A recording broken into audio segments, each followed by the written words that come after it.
High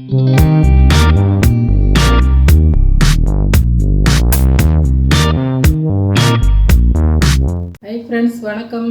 இன்றைக்கி சாம்பார் சாதம் எப்படி செய்யறதுன்னு பார்க்கலாம். அதுக்கு தேவையானது பச்சரிசி, துவரம்பருப்பு, பைத்தம்பருப்பு, பிஸ்மிலாபாத் பவுடர் கொஞ்சம், வெங்காயம், தக்காளி 2, கத்திரிக்காய், கேரட்டு, உருளைக்கிழங்கு, பீன்ஸு எல்லாம் கொஞ்சம் கொஞ்சம் எடுத்துருக்குறேன். அதுக்கப்புறம் பெருங்காயம், நெய், மிளகாத்தூள், மஞ்சத்தூள், புளி, உப்பு, அப்புறம் கருவேப்பிலை, கடுகு, உளுத்தம்பருப்பு, காஞ்ச மிளகா, முந்திரி 5, கொஞ்சம் வெல்லம், கொத்தமல்லி. நான் பச்சரிசி எடுத்துருக்கேன். அது ஒரு அரை மணி நேரம் ஊற வச்சுட்டேன். ஒரு டம்ளர் அரிசி. நீங்கள் எந்த ரைஸ் வேணாலும் யூஸ் பண்ணிக்கலாம். அதுக்கப்புறம் துவரம் பருப்பும் பயிற்று பருப்பும் சேர்ந்து வேக வச்சுருக்கேன். 2 சவுண்டு கொடுத்து வேக வைக்கணும். மஞ்சள் தூள் போட்டு நம்ம வேக வச்சு பருப்பு ஊற்றிக்கலாம். இந்த அரிசியும் போட்டுக்கலாம்.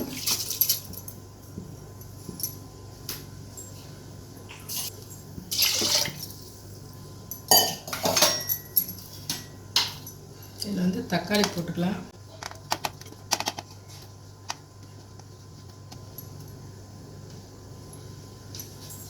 சாம்பார் தூள் போட்டுக்கிறோங்க, 3 ஸ்பூன். காரம் வேண்டுறவங்க யூஸ் பண்ணிக்கலாம், இன்னும் ஜாஸ்தி 1 ஸ்பூன் போட்டுக்கலாம். கொஞ்சம் மஞ்சள் தூள், தேவையான உப்பு போட்டுங்க. இதுக்கு தேவையானது தண்ணி 2 மடங்காக ஊற்றணும். இப்போ அப்படியே மூடி வச்சிடலாங்க. மூடிடலாம். 4 சவுண்டு வந்தோடனே நிறுத்திடுங்க. மீடியமான தீ வச்சுங்க. இந்த காய்கறியை குக்கரில் ஒரு விசில் வர வரைக்கும் வேக வச்சு இறக்கிடலாம்.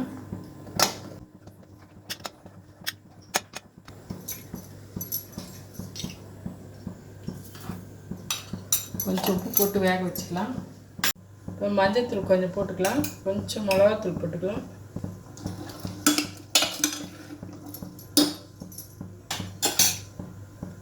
இது ஒரு சவுண்டு வந்தால் போதுங்க, ஆஃப் பண்ணிக்கலாம்.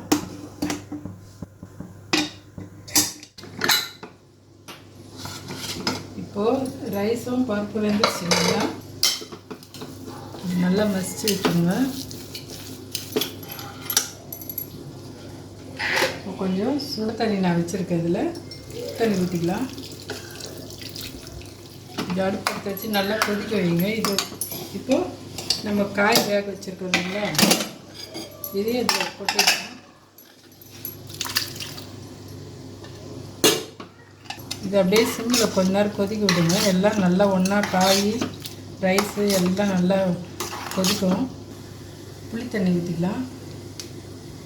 பிஸ்மிலாபாத் பவுடர் போட்டுக்கிறேன்.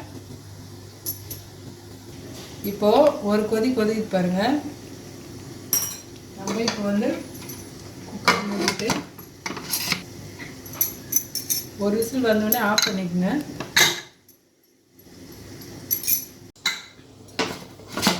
இப்போ பாருங்கள், நல்லா வெந்துருச்சு.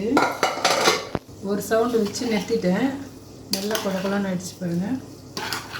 இப்படி லூஸாக இருந்தால் தான் நல்லாயிருக்கும். ரொம்ப டைட்டாக இருந்தால் ஆறுனா கெட்டியாகிடும்.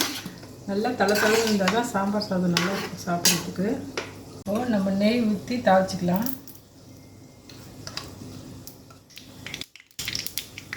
நெய் காஞ்சிச்சுங்க. கடுகு ஊற்ற மாதிரி போட்டுக்கலாம்.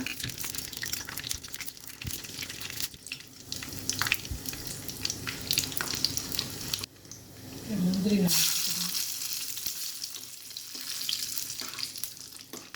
கருவேப்பிலை போட்டுக்கலாம்.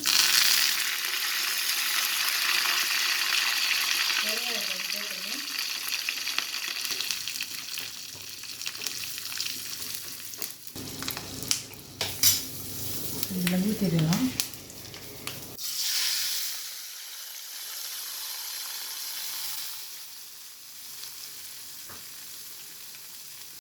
கொத்தமல்லி போட்டுக்கலாம்.